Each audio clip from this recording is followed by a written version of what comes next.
This is Nobody 2. We're diving in and talking about the second film in the Nobody series, Pure Action, Pure Intensity. Be sure to like the video, subscribing is great as well, and if you want to see more movie reviews, comments, and everything are great as we dive in and talk about this movie. So it wasn't really something I was expecting to go and see, it was more of a run-of-the-mill. The father wanted to go and watch the sequel. I watched the first one, he's obviously watched the first one a few times. And I was like, okay, let's go and dive in and take a look at this because it's probably going to be a fun action movie that's just got intense violence, over the top weirdness, and a weaving plot as this guy just beats a bunch of people up. And yeah, Bob Odenkirk definitely went and beat a bunch of guys up as the nobody. This time the whole family's involved as we go out and go on a vacation of sorts, one that's supposed to recapture the magic and rekindle the intensity and the romance in his marriage as him and his family go back to where he had a vacation when he was a kid, I guess. And that's lightly explored. There's a light bit of plot, but mostly it's just a series of escalating events where he ends up beating the crap out of people. The violence, the choreography there is very, very well done. It's graphic, people lose teeth, people get beat up, people get hurt. He even gets injured quite a bit too. He's not invincible. It's sort of like if John Wick was sort of this a regular middle-aged guy that has to go out and beat a bunch of people. That's what's happening. So the plot kind of starts off where he's owing a lot of money due to burning the whole money in the first movie. If you watch that one or you remember it, I don't think you really need to watch the first one and dive in and watch the second one. It's that easygoing and straightforward. It really is that kind of a movie. Like literally, he just comes in. It's one event after another event after another event.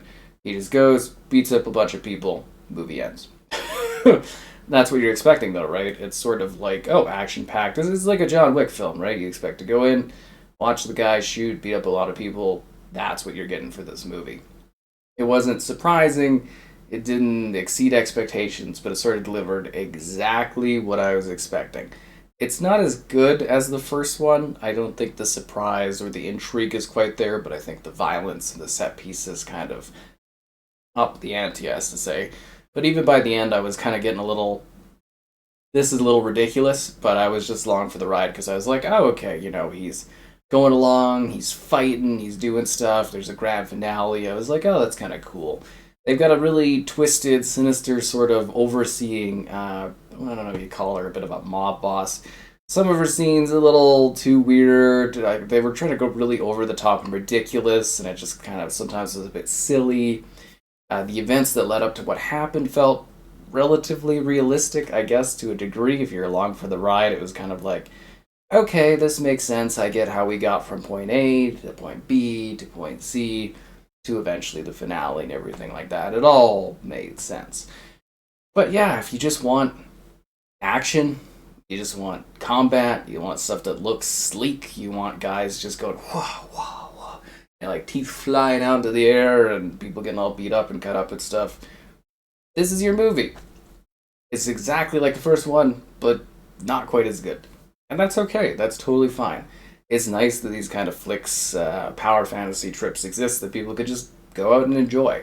I mean, you feel bad for the guy, he's trying to pay off the mob or whatever, and he's got his debt to go, and that's how they create a plot. I guess it's actually been like 4 years in the plot of the movie, so actually time in real life has gone by, and time in that has gone by.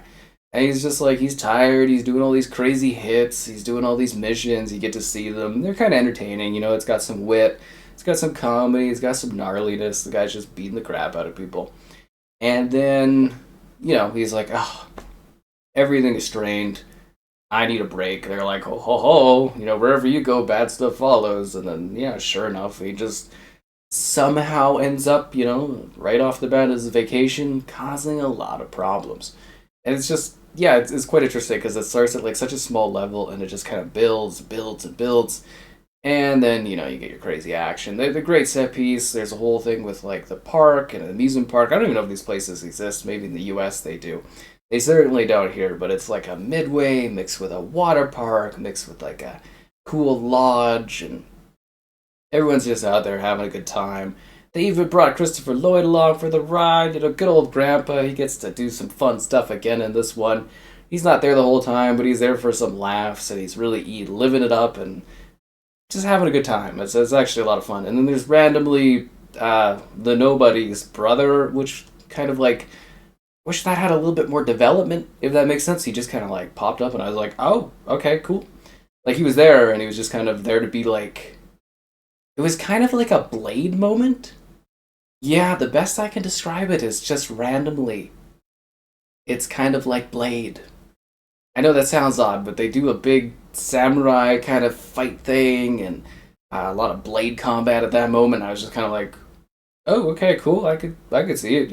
I could definitely see the guy doing a blade type thing. I don't know if that was some sort of interview for that kind of a part, but it was. I was kind of like, okay, like I get what you're going for.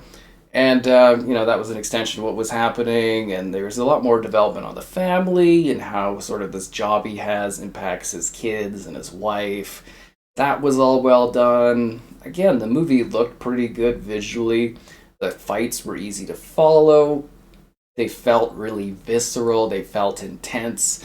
They were a bit silly. There's a little bit with a fish and everything, and I was just like, really? And it's just like, it's sort of like an action comedy in the sense that he's doing the intensity. He's like kind of a John Wick type. But like bad luck and bad things just tend to keep happening to him, and he's just sort of dealing with it along the way, just being like, and then he's like, oh, what have I got myself into? But he's still collected and he's still doing stuff, and he knows the violence he's causing is causing problems, and there's like a generational violence sort of concept that's dove into. But at the end of the day, it's just Bob going out there, fulfilling that male fantasy drive of being a middle-aged dude that could still protect your family and beat people up and be all crazy and cool, and he's just having a good time. Like, you could tell that he's enjoying it, and, like, it's well acted, it's well set up, it flows easy, I wasn't ever really bored. It, like, again, towards the end, it was a little, like, this is getting a bit silly. I was kind of, like, checking out a little bit. I was like, but I was still like, yeah, it's fun. There's explosions and people getting beat up, and some of the effects could have been a little better in those situations. They could have hid some things a little bit better, but it was fun. It was enjoyable. It flowed easy. I'd give it a 6.2 out of 10. If I have a written review, you can see that in the video description below, but I think you'll have a fine time playing, like, engaging with this and playing along and having fun. And it's basically, if you've watched the first one, you'll want to watch the second one, because it just continues the craziness and the action, and it does a lot of good stuff with it. And it doesn't necessarily do anything fresh, but it's a new setting for this all to happen in, and if they do a third one, I'd probably go and watch it and be interested in it. But again, liking the video is great, subscribing is great as well, and I do appreciate your comments on these movie reviews, so I can try to do some more and try to do some other stuff. And I hope you enjoyed, and that's Nobody 2.